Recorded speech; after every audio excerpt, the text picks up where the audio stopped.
This is very deep. Watch this video. Nobody warned you about this part of love. The closer you get to someone, the more triggered you're going to feel. And here's why. Intimacy threatens your survival brain. When you start getting close to someone, the parts of you that were hurt before start scanning for danger. Not because your partner's unsafe, but because your nervous system is wired to remember pain. The fight with your ex, the silence from your parents, the betrayal you never saw coming. Your body doesn't forget, the body keeps the score.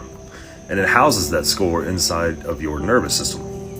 This is why complicated conversations aren't usually heard with your ears, they're heard with your triggers. They're not processed with logic, they're processed through wounds and fear. So when closeness appears, your brain whispers, what if they leave? What if I'm not enough? What if I'm too much? What if I give my all and it happens again? I still hear that voice sometimes, and if I don't catch it, I'll retreat into survival, calling it boundaries and sabotaging something that was never unsafe, just unfamiliar. Because let's be honest, every time in your life that you disconnected from someone and fell apart, it was because you didn't feel safe being vulnerable.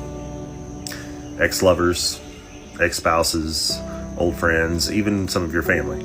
You opened up and you got shame or judgment in return, and that disconnect, that became the wound. Now that wound is stored in your body, and it scans your environment in the present, trying to protect you from repeating the past. That's the body keeping the score. But before we go further, let's name what trauma actually is.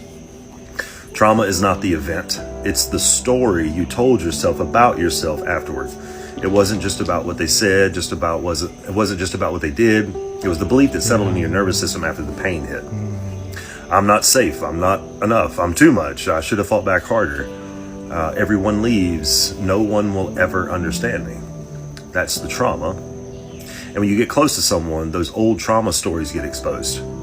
The threat feels real again, and your body goes into defense mode. You retreat, you lash out, you numb, you sabotage. You survived, but you don't thrive. This video isn't about blaming your past, it's about trying to help you see your trauma for what it is, so you can stop being stuck in survival and start transcending the wound. And now let's talk about something that nobody wants to admit. All relationships are transactional. All. Every single one of them. People often push back when I say that, but I'm telling you right now, all relationships are conditional, and all relationships are transactions of value. You give value, they give value. Some of the best relationships in the world are quietly tracked with a ledger. Yes, I just said it, keeping score. Don't believe me? Go see the longest running study on Dr. John and Julie Gottman of the Gottman Institute. They found that thriving couples maintain something called the 5-to-1 ratio. 5 positive deposits for every 1 negative interaction. That's literally a relationship ledger. These are the logistics. Now, let me be clear. This is not a commentary on love. Love and relationships are not the same thing. That's a different video I've already done. If you want to deeper into that, go watch that. What I'm talking about here is how to build a thriving relationship. And I'm not asking you to deny that it's transactional. I'm asking you to transcend it. Because when you meet someone who can connect with you through vulnerability and they don't run, you now have the chance to experience something rare. Not just connection, healing, growth. A thriving relationship doesn't just feel good, it reveals you. It shows you the parts of you that you've been hiding from, the parts that still feel unworthy, ashamed, unseen, and that's not a problem. It's an invitation. So when two people can sit with each other's wounds and they neither run, they stop transacting and they start transcending and transforming. That's not performance, that's presence. And that's where a thriving relationship begins. Everything we've talked about so far is connection. The opposite of connection, disconnection. And disconnection happens the moment when someone shows up in your life, open, honest, vulnerable, and you punish that. You judge them, you shame them. You hold them to a standard based on your religion, your culture, your opinion of how people should act, how they shouldn't act, what's right, what's wrong. And every time that's happened to you, every time you felt disconnected, you didn't feel understood. You felt shame. I'm not enough. I'm too much. I don't fit in. If I showed them this part of me, they'll leave. Even my family doesn't get me. I don't belong here. I'm the black sheep. Those moments, they are the birthplace of addiction. Food, drugs, alcohol, relationship after relationship after relationship. They all have one thing in common: escapism. Because when shame takes the wheel, you start to believe, I need life to be the way I need to be in order to feel okay. And in order to truly show you how this works, let me be vulnerable with you for a moment. I coach people through this. I teach these principles. But that doesn't mean that I'm perfect. That doesn't mean that I don't struggle. It's hard for me to be vulnerable when a mirror gets held up to me that says, you're too much, you're not enough.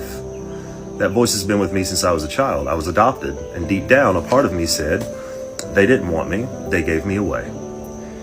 Every place I go, I have to prove I belong. My survival wound taught me, don't depend on anyone, because when you do, they'll hurt you, or leave, or let you down. So now as an adult, when someone gets close, not physically, but emotionally close, that wound starts speaking. It says, run. Sabotage it before they do. They'll hurt you like the others. And if I listen to that voice, I will destroy every relationship that could actually heal me. Because closeness for me feels like danger. This is where the higher self steps in. This is where awareness matters, because I am not that voice. I am the one that hears it. That's my crew talking.